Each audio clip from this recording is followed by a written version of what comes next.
Hi, welcome to my channel. My name is JW and I like to loop. I do. I've been using a Boss RC30 for like 8 years now, and I recently upgraded to an RC500, which is this pretty red baby. And I did that because I was told it was capable of a lot more things than my old RC30. And it is. You can tell that the people at Boss around have been really listening to actual users of the pedals, and they really put in a lot of work and effort to add some very cool and very usable features and possibilities in there. However, one thing that people have been stumbling upon is that it seemed to be impossible to make independent serial loops. Like when you have one loop for the verse of your song and a second loop for your chorus. And the pedals just seemed unable to do that, or at least not with loops of different length, like an 8-bar verse and a 4-bar chorus, which happens a lot. Well, at first I couldn't make it work myself, and the manual is not exactly clear about this either. Actually, it's not very clear on a lot of the 20 gazillion features of the pedal, if I may say so. And I found a lot of posts online of people complaining that the pedal couldn't do it, and people even returning it because they couldn't do serial looping. But it can. It really can. I did some experimenting with the settings, and I found a way to get your verse chorus loops working. Admitted, it's a bit of a hassle, but you can store the settings in the memory preset for later use, which is one of the great advantages of this pedal over its predecessors. So, what do you need to do?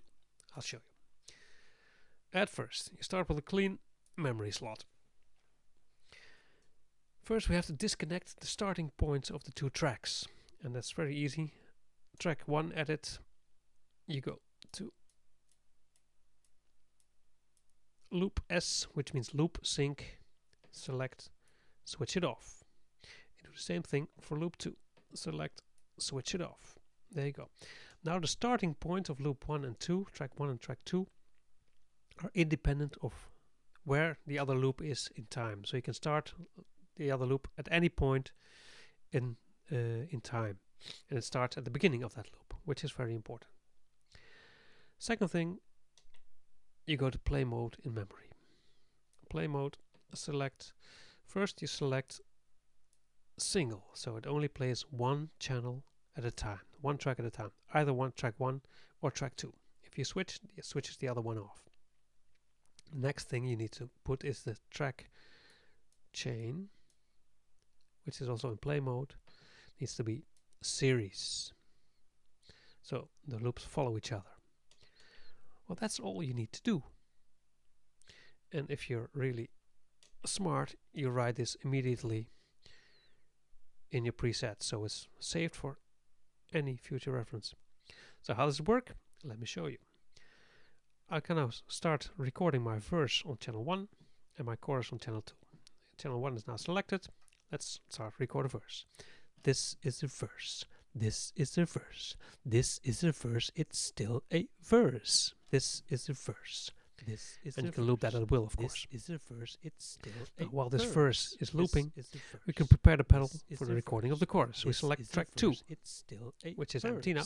This is a verse. And let's record the chorus by pressing record. It's still a verse. Chorus, chorus, chorus, chorus, chorus, chorus. And that loops as well. Chorus, chorus, and we can go back to the verse. This is a verse. This is a verse. This is a verse. It's still a verse. This and another verse. This is a verse. Let's prepare for the chorus. This is a verse. It's still a verse. Here we go. Chorus, chorus, chorus, chorus, chorus. And another chorus for the heck of it. Chorus, chorus, chorus, chorus. This is a verse. This is a verse. This is a verse. It's still a verse. Here you go. So that's what you need to do.